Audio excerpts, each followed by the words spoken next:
Bonjour et bienvenue dans cette toute nouvelle vidéo pour les premières en spécialité physique-chimie. Donc dans cet exercice qui sera un peu plus long que la précédente vidéo, on va toujours entraîner un petit peu à manipuler les lentilles minces convergentes. Mais cette fois-ci, donc, on va apprendre non seulement à construire une image virtuelle et à manipuler quelques relations au sein des lentilles pour retrouver différentes choses, à savoir les tailles et les positions des images. Donc c'est parti mon kiki. Donc je vous laisse mettre la vidéo en pause. Donc et après, afin de lire correctement l'énoncé, vous l'appropriez. Et ensuite, on va tout simplement corriger. Sur ce, donc, correction. Donc, ici, on est en présence d'un exercice où on s'intéresse à une loupe.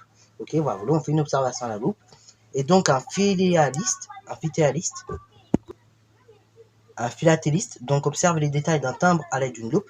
Et la situation donc, elle est schématisée par la lentille que vous voyez juste en bas.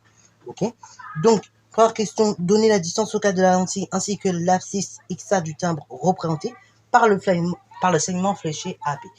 Donc, pour cette première question, donc, tout simplement, on va servir ici du schéma. Ok, voilà.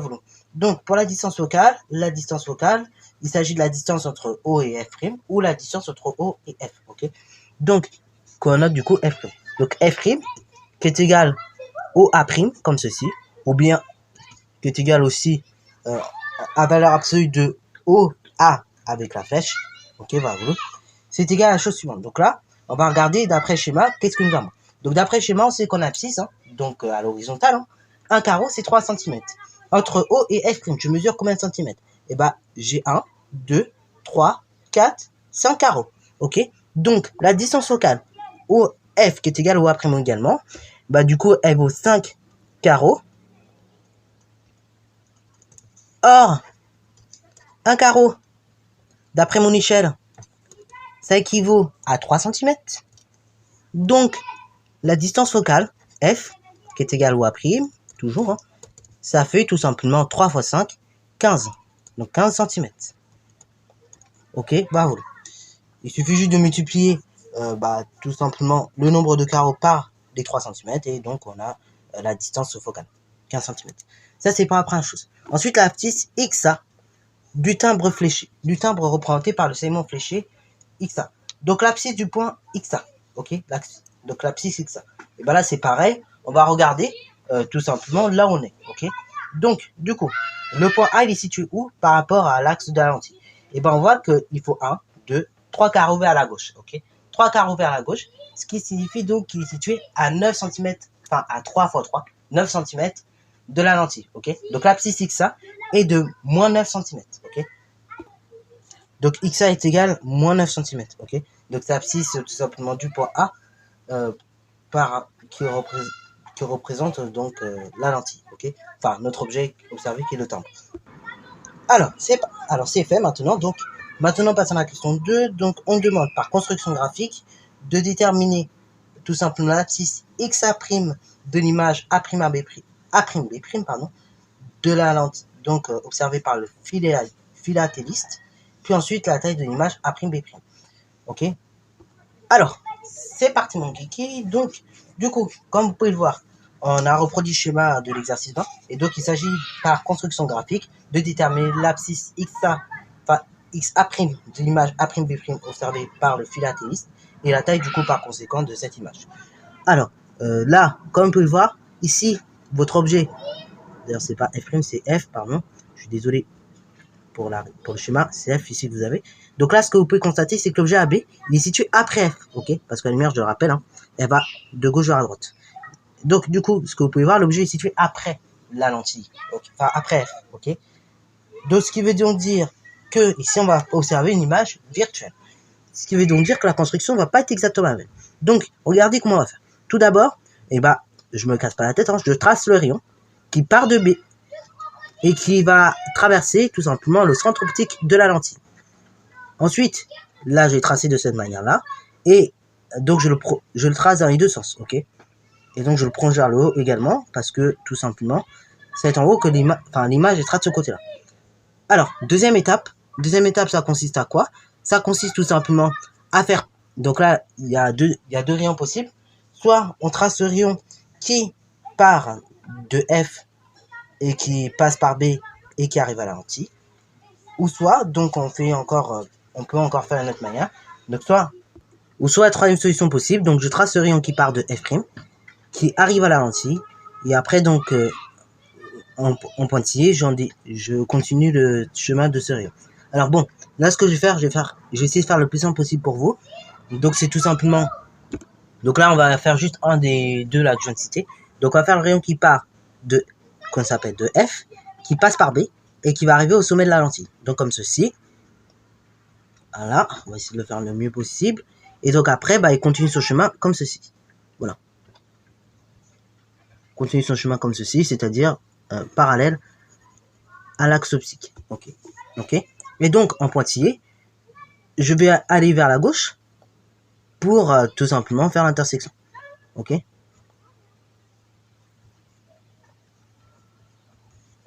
Voilà. Et voilà. Et donc là, l'intersection des deux, bien évidemment, c'est le point B', qui est l'image de B par la lentille, lorsque l'image est tout simplement virtuelle. Donc là, j'ai fait vers le haut, bien évidemment, puisqu'on est dans le même sens, et que B' il est en haut. Donc là, j'ai A' là. Ok, bah voilà. Alors là, et là, on n'oublie pas pareil de mettre le sens des rayons, comme ceci. Voilà. Alors c'est vrai, c'est une construction pour le coup qui peut sembler compliquée, mais encore une fois, là, il faut s'entraîner, il faut la refaire plusieurs fois afin de bien visualiser. Ok, voilà. Et donc, troisième solution qu'on aurait pu très bien faire, hein, c'est tout simplement faire le rayon qui part de F', qui tout simplement arrive à cette hauteur-là. Ok, voilà. Et donc, après, bah, on a... Donc, on aurait pu très bien faire troisième solution possible, un rayon qui part d'ici, ok, voilà, qui arrive à la lentille, qui passe par F', voilà, et de F' encore, je reprends ma droite et je prolonge, j'arrive au point B'. Ok, alors je vais le faire parce que pour le coup, c'est vrai que vous voyez peut-être pas trop ce rayon. Donc attendez, il fait comme ceci. Voilà, passe par B. Ensuite, il est, comment dire. Ensuite, quand il arrive à la lentille, il dévie, il passe par F'. Et je reprends ce rayon-là et je prolonge. Et vous allez voir, on va arriver au même point. Ok, je prolonge en pointillé et ça passe. Ok, pareil, on n'oublie pas le sens de propagation de la lumière toujours. Alors je vais repasser d'ailleurs un des deux en couleur comme ça, vous verrez bien aussi pour l'autre. Alors, ceci est bien, mais maintenant, c'était pas le but. Le but étant de déterminer la taille et la position de l'image. Ok, donc la taille, tout d'abord, l'abscisse XA prime, donc de l'image à prime B prime. Alors on va tout simplement la déterminer. Donc là, ici on était à moins 9. Ok, on avait 3 carreaux. Donc là, donc ici on était à 3. Là on a 4, 5, 6, 7 carreaux. Ok, donc on a 7 carreaux là, de ce que je vois. Donc du coup, XA prime, hein, d'après l'échelle, c'est tout simplement moins 21 cm. Ok, et après la taille de l'image, donc là il suffit de compter verticalement les carreaux. Donc là on a un carreau, 2 carreaux, 3 carreaux, 3 carreaux et demi. Donc j'applique mon échelle et il se trouve que ici tout simplement je trouve la taille A'B' qui est égale à 3,5 cm. Ok, bravo. Donc là on est sur du 3,5. Et là du coup comme on monte, la grandeur est comptée positivement. Là comme on est dans le sens contraire à la lumière, par contre là la grandeur est comptée négativement. Alors, cet exercice, je vais pas choisir pour rien, vous allez comprendre tout de suite pourquoi. C'est à partir de la question 3, ça devient vraiment très intéressant. Parce que c'est le genre de questions où très souvent, au bac ou même en contrôle, vous allez être confronté. C'est-à-dire devoir utiliser les relations qui caractérisent les lentilles, afin de pouvoir vous débrouiller à trouver différentes choses, à savoir la taille et la position. Donc tout d'abord, question 3, utiliser la relation conjugaison afin de retrouver la position de l'image A'B'. Donc, du coup, ce que vous cherchez quoi? Vous cherchez la position donc de l'image A'B'. Ok? Autrement dit, donc ce que vous cherchez, hein, c'est tout simplement, de façon calculatoire, ce coup-ci, l'abscisse donc du point A'. Ok, bravo. Alors on cherche, du coup par conséquent, X A'. Donc là, la relation conjugaison m'est donnée, c'est super, mais dans certains cas, elle ne voulait pas donner. Donc, on vous la donne pas. Dans ce cas-là, il faudra tout simplement être capable de s'en souvenir et de la réappliquer en cas de besoin. Ok, donc on a XA'. On cherche XA', donc on regarde ce qu'on a. Donc ici on a trouvé XA tout à l'heure, donc d'après mon schéma, XA il vaut moins 9 cm. J'ai la distance focale, donc F', on l'a déterminé tout à l'heure, c'était 15 cm. Alors je convertis en mètres, Comme ça, au moins, je suis sûr de ne pas faire d'erreur. Donc, ça fait moins 9 fois 10 puissance moins 2 mètres. Et là, ça fait 15 fois 10 puissance moins 2 mètres. Alors, pourquoi je convertis en mètres? Parce que vous allez voir que pour la transposition, ça va être fortement utile. Ok? Si j'ai 100 cm, vous risquez fortement de faire des erreurs. Tandis qu'en mètres, là, vous allez moins faire d'erreurs. Ok? Donc, convertissez en mètres. De toute manière, il faut prendre cette habitude en physique. Quand on travaille avec des mètres, et ben, on reste en mètres. Ok? Bah, les grandeurs, donc, telles que les longueurs, c'est en mètres. Donc, restez en mètres. Donc, maintenant, on ressort la relation de conjugaison. Donc, on sait que 1 sur xa' moins 1 sur xa est égal à 1 sur la distance locale f'. Donc ici, le but c'est de chercher tout simplement xa'. Donc d'abord je vais isoler ce 1 sur xa'. Donc ça fait 1 sur xa' est égal à 1 sur f' plus 1 sur xa. Jusque là on est d'accord. Alors là, ça fait mal. Là il y a deux façons de faire. Il y a deux types d'élèves. Soit il y a l'élève, je me casse pas trop la tête et donc je remplace directement avec les données de l'énoncé. Et donc, je fais le calcul et je trouve un résultat qui est de la forme 1, enfin, je trouve donc le résultat qui sera égal à 1 sur xa. Et il suffit de faire l'inverse et comme ça, je trouve xa. Oui, enfin xa'. Oui, c'est bien, mais malheureusement, c'est pas technique. Et surtout, la plupart des profs de physique-chimie ne vous mettront pas tous les points. Donc, deuxième façon de faire, c'est passer au même dénominateur. Toute cette quantité-là. Parce que, attention, grande erreur que tout le monde va faire. Je parie combien, je demande. La plupart des gens vont se dire, bah, je retourne, c'est simple. Je retourne, ça fera donc f sur 1 plus tout simplement xa sur 1 qui est égal à xa'. Non, c'est faux ça. Là, on est en présence d'une somme, on n'est pas en présence d'une multiplication. Ce que je dicte là, c'est vrai pour des multiplications et des divisions. Pas vrai pour des sommes algébriques. Donc, je vais tout faire passer sur la même fraction. Enfin, au même dénominateur. Donc, ça fait 1 sur xa' qui est égal à 1 sur 1 multiplié par xa sur f' fois xa. Plus, donc, 1 fois f', ce coup-ci, sur xa fois f'. Donc là, pareil, il faut être à l'aise avec le calcul littéral en mathématiques. Ok? Donc là, je mets tout au même dénominateur. Donc là, pour la deuxième fraction, j'ai tout multiplié par f', la distance locale. Et pour la première fraction, j'ai tout multiplié par xa. Ok? Après, donc, ça me fait 1 sur xa' qui est égal à la chose suivante. Donc là, je peux tout regrouper maintenant sur la même fraction. Donc ça sera tout simplement xa', enfin xa, pardon, plus f, parce que une fois xa, ça fait xa, une fois f', ça fait f', divisé par f' fois xa. Moi, je cherche xa', donc il suffit, là maintenant que j'ai tout regroupé sur une et même fraction, j'ai le droit de faire l'inverse. Ok, là tout à l'heure, c'est sous forme de deux fractions, en plus on avait une somme, donc on ne pouvait pas faire une inverse. Là maintenant, vu qu'on a tout regroupé sur une seule fraction, on peut faire l'inverse. Donc ça fait xa' est égal, donc l'inverse de cette quantité-là, donc c'est très simple, on retourne. Donc si au dénominateur passe au numérateur, donc ça fait f' fois xa, sur au dénominateur xa plus f'. Alors là, petite façon de vérifier qu'on a bon, quand on transpose la formule, c'est de voir qu'au dénominateur, en général, on a une somme, et au numérateur, on a tout simplement une multiplication. Ok? Et très souvent, dans ces types d'exos, vous aurez ce genre de choses. Vous aurez une somme en bas et tout simplement une multiplication en haut. Voilà, c'est une façon de vérifier que tout est bon. Ok? Alors parfois, vous aurez moins, parfois, vous aurez plus sur le dénominateur. Ça dépendra du contexte. Mais en tout cas, au numérateur, vous aurez toujours une multiplication de la distance locale par une autre grandeur. Alors maintenant, on passe à l'application numérique. Ok, donc du coup, ça fait f' qui est égal tout simplement, alors je rappelle rapidement la formule, f fois xa sur f' plus xa, ce qui veut dire que xa', pardon, c'est égal, donc, la distance locale. Donc on a déterminé tout à l'heure, c'était tout simplement 15 10 puissance moins 2 que je multiplie par xa, donc l'abscisse de a. Donc graphiquement, on avait déterminé, ça faisait moins 9. Le tout divisé par la distance locale, donc 15 fois 10 puissance moins 2, plus cette fois-ci xa', donc plus moins 9. Et donc quand on effectue le calcul, on trouve que xa' est égal à la chose suivante. Donc du coup, on trouve par le calcul donc la chose suivante, donc on va arrondir avec le bon nombre de chiffres significatifs. Attention, oui, j'avais oublié de préciser au niveau du moins 9, hein, à chaque fois c'est 10 moins 2, hein, parce que bien évidemment, comme le moins 9 était en centimètres, faut faire la conversion en mètres.